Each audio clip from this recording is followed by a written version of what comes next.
En las estructuras subcorticales encontramos el tallo cerebral, que está constituido por la médula oblongada, el puente, protuberancia y el mesencéfalo. Tiene tres funciones generales. La primera es que actúa como conducto para las vías ascendentes y descendentes que conectan la médula espinal con las diferentes partes de los centros superiores en el prosencéfalo. La segunda es que contiene centros reflejos importantes asociados con el control de la respiración y el sistema cardiovascular, y con el control de la conciencia. Y por último, la tercera, que contiene los importantes núcleos del 3 al 12 par craneal. Aspecto macroscópico de la médula oblongada. La médula oblongada conecta el puente protuberancia por arriba y con la médula espinal por abajo. El conducto epididymario o canal central de la médula oblongada continúa hacia arriba con la mitad inferior de la médula oblongada. En la mitad superior se expande para formar la cavidad del cuarto ventrículo. Esta es la cavidad del cuarto ventrículo. Estructura interna de la médula oblongada. Consiste en sustancia blanca y sustancia gris. La estructura interna de la médula oblongada se puede considerar en 4 niveles. La primera, decusación de las pirámides, un corte transversal a través de la mitad inferior de la médula oblongada, pasa por la decusación de las pirámides, la gran decusación motora.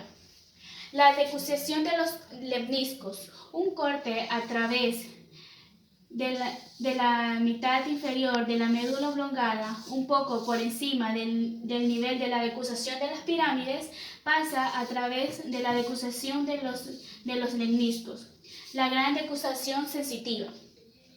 Nivel de las olivas, un corte transversal a través de las olivas, pasa por la parte inferior del cuarto ventrículo. Estas son las olivas. Y por último, el nivel inmediatamente inferior. No existen cambios importantes en cuanto a la distribución de la sustancia gris y blanca. En los datos clínicos de la médula oblongada existe el fenómeno de Arnold-Chiari.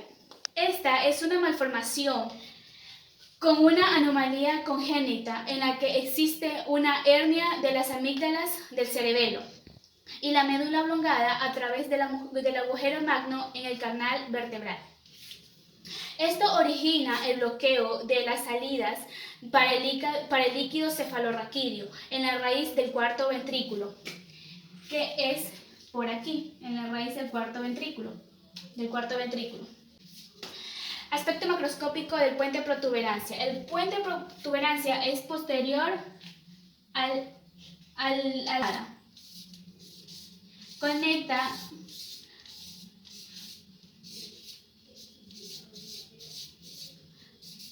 Conecta los hemisferios cerebelosos derecho e izquierdo. El puente protuberancia está en medio del mesencéfalo y la médula oblongada. Estructura interna del puente. El puente protuberancia se divide con frecuencia en una parte posterior, el tegmento o techo que está aquí, y una porción basal anterior separada por las fibras de curso transversal del cuerpo trapezoide. Puede estudiarse a 2 niveles, una en un corte transversal a través de la porción caudal. El lemnisco medial rota al pasar desde la médula oblongada al puente. El núcleo facial es posterior a la porción lateral del lemnisco medial. La segunda es un corte transversal a través de la porción craneal que pasa por los núcleos trigéminos. La estructura interna de esta porción es similar a la que se observa en el nivel caudal, pero aquí contiene los núcleos motor y sensitivos principal del nervio trigémino. En las notas clínicas del puente protuberancia existen tumores de puente. Los síntomas y signos comprenden parálisis de los nervios craneales. También existe otra enfermedad, la hemorragia del puente.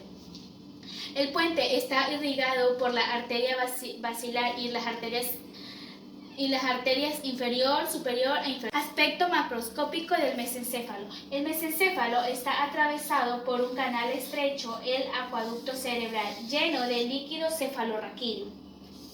Estructura interna del mesencéfalo. Este comprende dos mitades laterales, conocidas como pedúnculos cerebrales.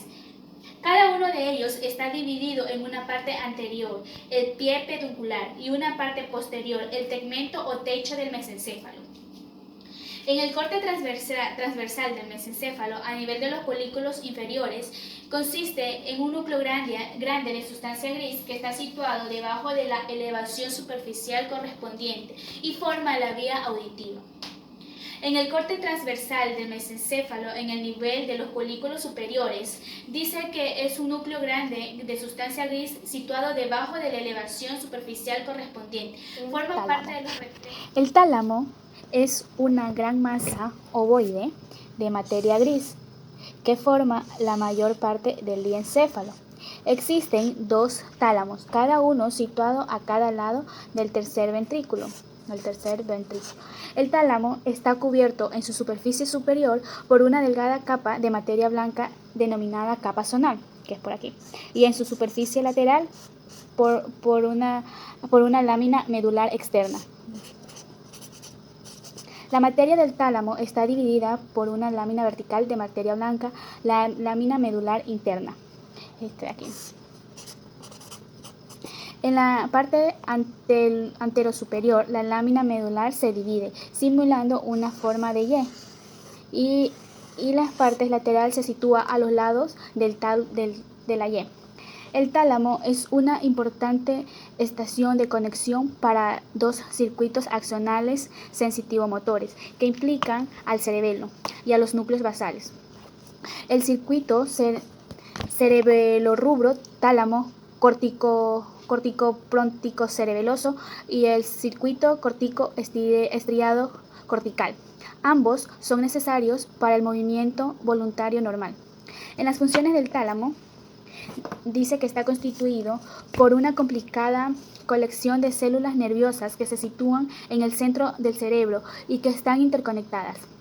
Anatómicamente y funcionalmente, el tálamo y la corteza cerebral se encuentran estrechamente relacionados. En las notas clínicas que encontramos en el tálamo, la pérdida sensitiva.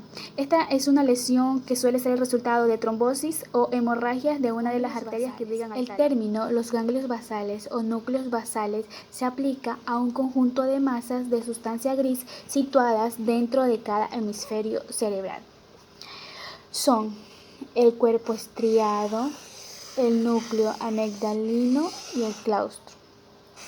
El cuerpo estriado se halla situado lateral al tálamo y está dividido casi completamente por una banda de fibras nerviosas, la cápsula interna, formándose el núcleo caudado.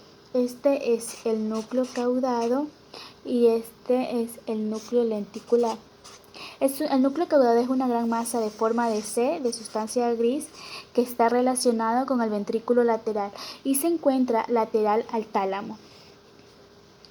El núcleo lenticular es una masa de sustancia gris de cuña, cuya amplia base convexa está dirigida lateralmente y cuya punta se halla dirigida medialmente. El núcleo amigdalino, que es este de aquí, el núcleo amigdalino. Este núcleo está situado en el lóbulo temporal, cerca del uncus. Se considera que el núcleo amigdalino forma parte del sistema límbico. El claustro. El claustro es una fina lámina de sustancia gris que está separada de la superficie lateral del núcleo lenticular por la cápsula externa. La función del claustro es desconocida. El núcleo caudado y el putamen forman putamen y el núcleo. Estos reciben los pulsos de entrada. El lobo pálido forma los estímulos de salida a nivel de los núcleos basales. Los ganglios basales se hallan unidos entre sí y conectados con muchas regiones diferentes del sistema nervioso mediante un número de neuronas muy complejo. En las notas clínicas encontramos la enfermedad del Huntington. Esta es una enfermedad hereditaria cuyo inicio se produce habitualmente en la vida. En las estructuras corticales encontramos la corteza cerebral. Esta recubre por completo cada hemisferio y consta de células nerviosas, una de ellas las células piramidales. Las células piramidales, las células estrelladas, las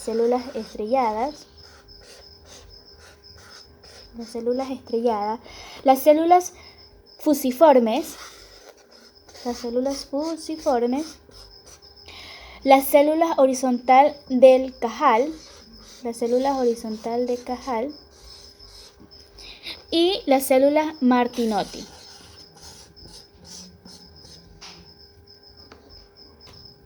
Es más práctico dividir la corteza cerebral en capas que pueden distinguirse por el tipo de densidad y organización de sus células.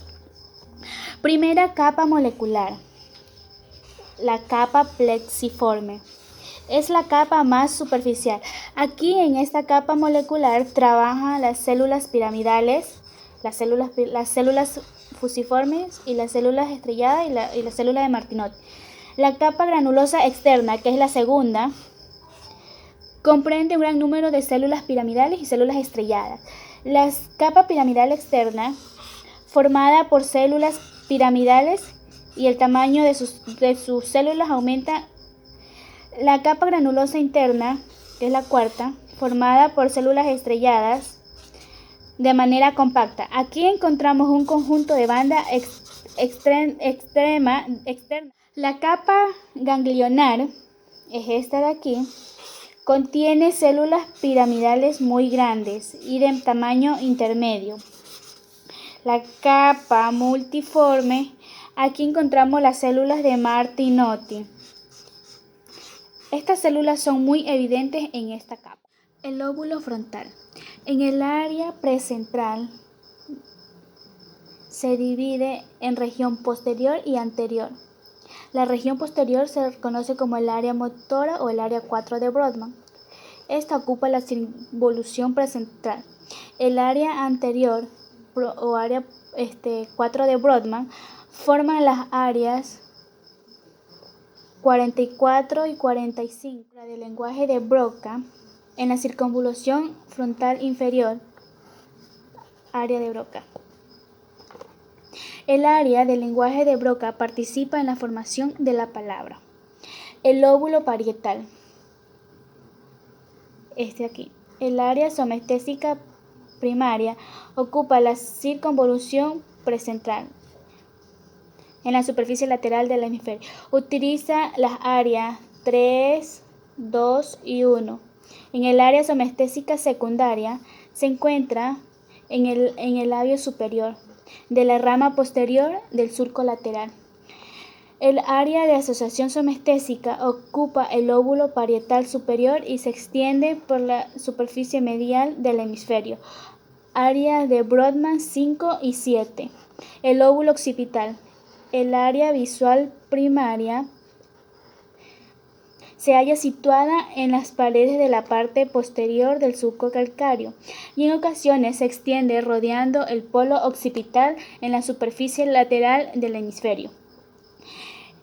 El área visual secundaria, el 18 y 19, rodea el área visual primaria en la superficie lateral del hemisferio. El lóbulo temporal, el área auditiva primaria, áreas de Brodmann 41 y 42. En la circunvalación de Hesse se sitúa en la pared inferior del surco lateral. El área auditiva secundaria, este es el área primaria. Está por detrás de la secundaria, está por detrás de la primaria. En el surco lateral y en la circunvalación lateral superior. El área sensitiva del lenguaje de Wernicke se localiza en el hemisferio dominante izquierdo, principalmente en la circunvolución temporal superior. En las notas clínicas encontramos la convulsión epiléptica jacksoniana, que se debe principalmente a una lesión irritativa del área motora primaria. También tenemos lesiones destructivas que afectan a ambas áreas del lenguaje, tanto de Broca como de Wernicke, que da lugar a la pérdida de producción de palabras.